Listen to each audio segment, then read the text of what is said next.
एक गांव में रतन और बिरजू नाम के धनी दो पड़ोसी रहा करते थे। एक दिन की बात है, रतन किसी काम से बाजार जा रहा था कि तभी रास्ते में मुखिया रतन को रोक कर बोला,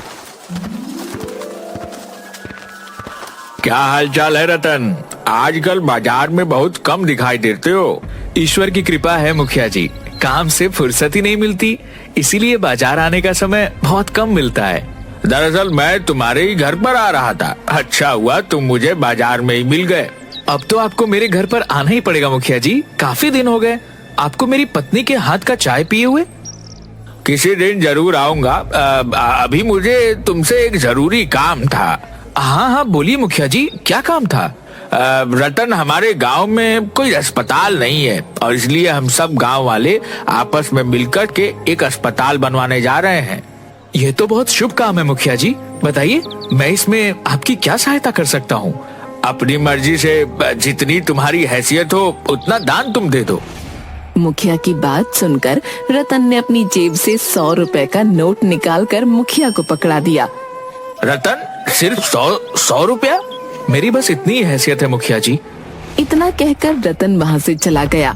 मुखिया खराब मूड लेकर सीधे बिरजू के घर चला गया। अरे आइए मुखिया जी, बड़ी लंबी उम्र है आपकी, मैं आपको ही याद कर रहा था।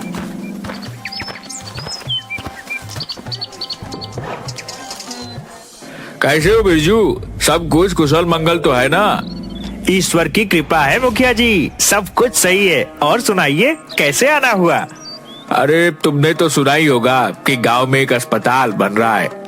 हाँ मैंने सुना है और मुझे यह भी पता है कि सभी गांव वाले आपस में मिलकर चंदा दे रहे हैं, इसलिए आपके आने से पहले ही मैंने 10 लाख रुपए का चेक आपके नाम का काट रखा है।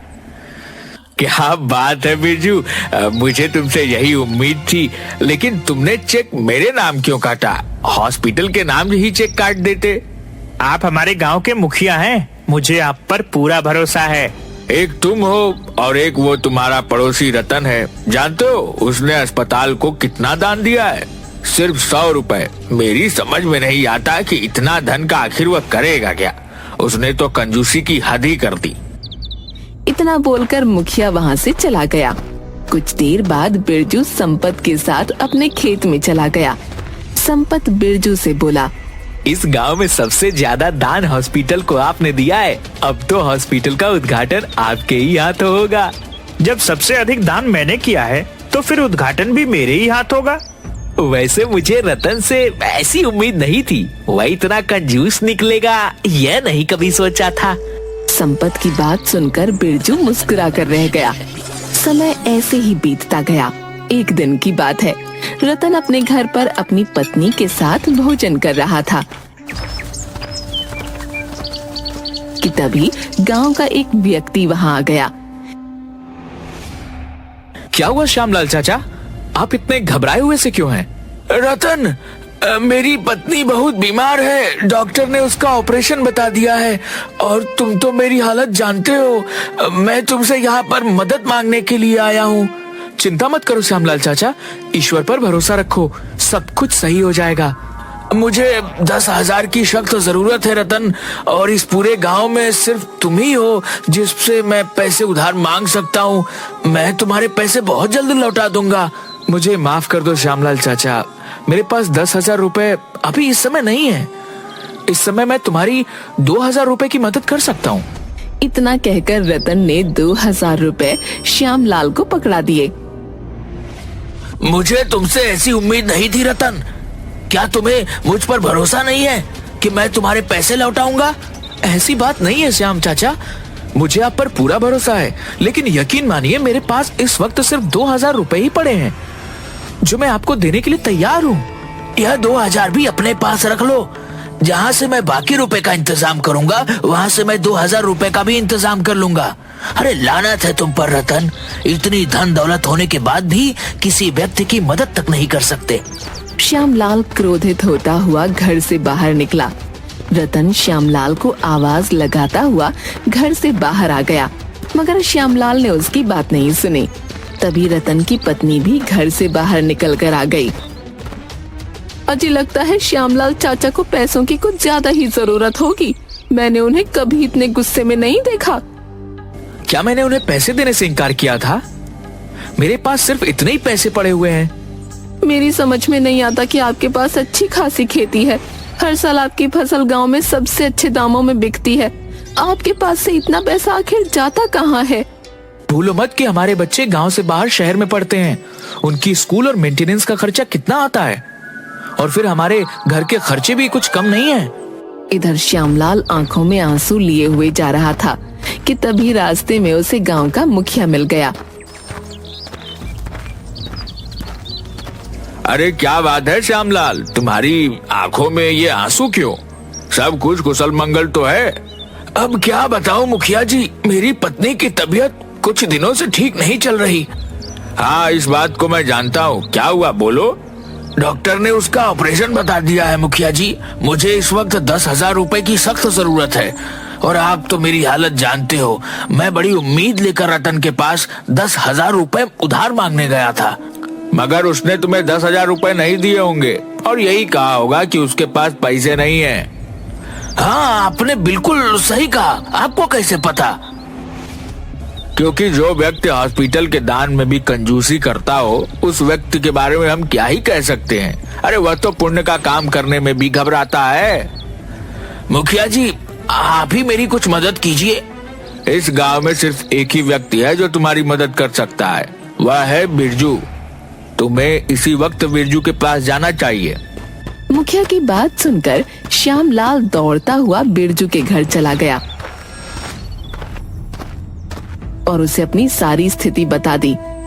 अरे तो तुम्हें उस कंजूस रतन के पास जाने की क्या आवश्यकता थी श्यामलाल चाचा? तुम सीधे मेरे पास आते। इतना कहकर बिरजू ने 20,000 रुपए की रकम श्यामलाल को पकड़ा दी। लेकिन मुझे सिर्फ 10,000 रुपए की आवश्यकता है। श्यामलाल चाचा, आप बहुत ही भोले हैं। अरे भाई, ऑपरेशन के बाद दवाइयाँ वगैरह में भी बहुत खर्चा आता है, उसका इंतजाम आप कहाँ से करेंगे? इसीलिए ये 20,000 रुपए आप रख लीजिए। मैं तुम्हारे ये पैसे बहुत जल्द लौटा दूंगा बेटा। श्यामलाल चाचा, इन पैसों को लौटाने की कोई आवश्यकता नहीं है। यह पैसे मैंने तुम्हें अपना पिता समझ कर दिया है, और एक बेटे को अपने पिता के ऊपर किया गया एहसान कोई एहसान नहीं होता, बल्कि कर्तव्य होता है। श्यामलाल खुश होता हुआ वहाँ से चला गया। इतना बोलपत अपने गोदाम में आ गया कि तभी वहाँ पर संपत दौड़ता हुआ आया। ये क्या बिरजू भाई, मैंने सुना है कि आपने श्यामलाल को 20,000 रुपए दान में दे दिए। वो पूरे गांव में आपकी प्रशंसा के पुल बांध रहा है। अच्छा, तो बात पूरे गांव में भी फैल गई। आखिर उस भिखारी को 20,000 रुपए देने की क्या जरूरत थी? मैं आपसे कब से 5,000 रुपए मांग रहा हूँ, मुझे तो आप दे नहीं रहे। बकवास बंद करो संपत। तुम हर महीने अपनी तनख्वाह ले जाते हो, फिर भी अगर तुम्हें पैसे और चाहिए तो मैंने क्या तुम्हें मना किया है क्या? कुछ दिनों बाद गांव में अस्पताल बनकर तैयार हो गया। मुखिया ने अस्पताल का उद्घाटन करने के लिए बिरजू को ही बुलवाया था। सारे गांव वाले अस्पताल के सामने एकत्रित थे। तभी बिरजू की नजर रतन पर पड़ी। अरे रतन, तुम भी अस्पताल को देखने के लिए आए हो? यूं भीड़ में क्यों खड़े हो? रतन भीड़ से निकलकर बिरजू के सामने आकर खड़ा हो गया। रतन, तुम यहाँ क्यों आ गए? कभी तुम्हें ऐसा तो नहीं लग रहा कि हमारा अस्पताल का उद्घाटन तुम्हारे ही हाथों करवाने का इरादा है? नहीं मुखिया जी, मुझे उद्घाटन करने का कोई शौक भी नहीं है। मैं तो बस ये चाहता हूँ कि गांव में अस्पताल जल्दी शुरू हो जाए, ताकि गांव वालों को परेशानी ना हो। हाँ हाँ, पता है, इसीलिए तुमने चंदे में केवल 100 रुपए दिए थे। मुखिया जी, ये बताइए कि अब क्या देरी है? अरे बस डॉक्टरों की टीम यहाँ पर पहुँचने वाली होगी। मुखिया ने इतना कहा ही था कि तभी डॉक्टरों की टीम वहां पहुंच गई।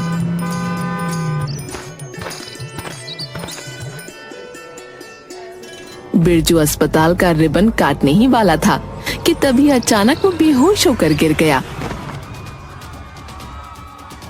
अरे ये क्या हुआ? ये अचानक बेहोश कैसे हो गया? बिरजू को तुरंत उसी अस्पताल में एडमिट कर दिया और डॉक्टर उसकी जांच पड़ताल करने लगे। एक एक डॉक्टर रूम से बाहर निकलकर मुखिया से बोला, इनके परिवार वाले कहाँ हैं? बिरजू के परिवार वाले तो सब अमेरिका में रहते हैं डॉक्टर। बिरजू गांव में अपने साथी संपत के साथ रहता है। इसके परिवार वाले कभी कभी यहाँ आते हैं। बात असल में यह है कि मुखिया जी कि बिरजू की एक किडनी बुरी तरह से खराब हो चुकी है। अगर अभी इसकी किडनी ट्रांसप्लांट नहीं किया गया तो इसकी जान जा सकती है। चिंता मत कीजिए डॉक्टर, हमारे गांव में बिरजू ने इतने लोगों की मदद की है, कोई न कोई किडनी देने के लिए तैयार जरूर हो जाएगा। इतना बोलकर मुखिया वहां से चला गया। मुखिया ने गांव के हर व्यक्ति से बिरजू के लिए किडनी मांगी, मगर सबने किडनी देने से इनकार कर दिया, सिवाय एक के। कुछ दिनों बाद बिरजू स्वस्थ हो गया। मुखिया अस्पताल में बिरजू से मिलने के लिए आया। ईश्वर का लाख लाख शुक्र है कि तुम स्वस्थ हो गए। मुखिया जी, मेरी एक किडनी खराब हो चुकी थी। गांव के ही किसी व्यक्ति ने मुझे अपनी एक किडनी दान दी है। मैं जानना चाहता हूँ, ये काम मेरे वफादार साथी संपत के अलावा और कोई नहीं कर सकता। नहीं बिरजू, तुम्हारा वफादार साथी तो संपत किडनी का नाम सुनते ही भाग गया। गांव के हर व्यक्ति ने तुम्हें किडनी देने से इनकार कर दिया। तो फिर कौन है वो जिसने मुझे किडनी दी? मैं उसका आभार व्यक्त करना चाहता हूँ। हालांकि अगर मैं अपनी सारी दौलत भी उसके कदमों में लाकर रख दूं तो मैं उसका कर्ज नहीं चुका सकता। उसने मना किया है कि तुम्हें उसका नाम न बताया जाए। अब तुम्हें घर चलना चाहिए, डॉक्टर ने तुम्हें छुट्टी दे दी है। बिरजू मुखिया के साथ अस्पताल से बाहर आया ही था कि तभी एक कार आकर रुक गई। उस कार में से एक वकील निकलकर मुखिया के सामने हाथ जोड़ता हुआ बोला, मुझे माफ कीजिएगा मुखिया जी, मुझे आने में थोड़ी देर हो गई। कोई बात नहीं वकील साहब, तो क्या उस महान व्यक्ति का नाम पता लगा? इस फाइल में उस व्यक्ति का नाम और फोटो मौजूद है जिसने अस्पताल के लिए यह पूरी जमीन 2 करोड़ में खरीद कर दान दी है। इतना कहकर वकील वहां से चला गया। मुखिया ने जैसे ही फाइल खोलकर देखा तो उसमें रतन का फोटो लगा हुआ था। ये सब क्या हो रहा है मुखिया जी? मैं काफी दिनों से यह पता लगाने का प्रयास कर रहा था कि जिस जमीन पर यह अस्पताल बनकर तैयार हुआ है, यह जमीन किसने खरीद कर दान में दी है। बिरजू, यह जमीन हमारे ही गांव के व्यक्ति रतन ने खरीद कर दान में दी है। जैसे सारा गांव कंजूस के नाम से बुलाता है, मुझे तो विश्वास नहीं हो रहा कि कहीं ये रतन की कोई चाल तो नहीं। मैं बताना तो नहीं चाहता था, लेकिन अब तुम्हें बता देता हूँ। तुम्हें किडनी देने वाला कोई और नहीं बल्कि रतन है। मुखिया की बात सुनकर बिरजू की आंखों में आंसू आ गए। मुझे रतन के पास ले चलिए मुखिया जी। मुखिया बिरजू को रतन के घर पर ले गया। बिरजू हाथ जोड़ता हुआ रतन से बोला, मुझे माफ कर दो, मैंने तुम्हें कितना गलत समझा। तुमने आखिर बताया क्यों नहीं? तुमने अस्पताल के लिए 2 करोड़ की जमीन खरीद कर दान दी है, और ये जानने के बावजूद मैं कितना गलत हूँ। तुमने मेरा जीवन बचाने के लिए अपनी किडनी तक दान कर दी। सच्चा दान वह नहीं होता बिरजू जो बताकर या दिखाकर किया जाए। सच्चा दान वह होता है जो छुपा कर किया जाए। सच्चा दान वह होता है जिससे किसी का जीवन सफल हो सके। मैं कितना गलत हूँ मुखिया जी। मैं अब तक लोगों को धोखा देता आया हूँ। मैंने अस्पताल में दान भी दिखावे के लिए किया था। सच यह है कि मैं 2 नंबर का काम भी करता था। मैं अपने आप को कानून के हवाले कर दूंगा और अपने पापों का प्रायश्चित करूंगा। अपने पापों के प्रायश्चित करने के लिए तुम्हारा जेल जाना जरूरी नहीं बिरजू। तुम अभी और इसी वक्त अपने सारे बुरे धंधे बंद कर दो और अपने बुरे धंधे से कमाई हुई सारी दौलत गरीबों को दान कर दो। फिर देखो तुम्हें तुम्हारे मन को कितनी शांति मिलती है। रतन की बात सुनकर बिरजू मुस्कुरा दिया और बिरजू ने ठीक वैसा ही किया। उसने अपने बुरे कर्मों से कमाई की सारी दौलत गरीबों में दान कर दी।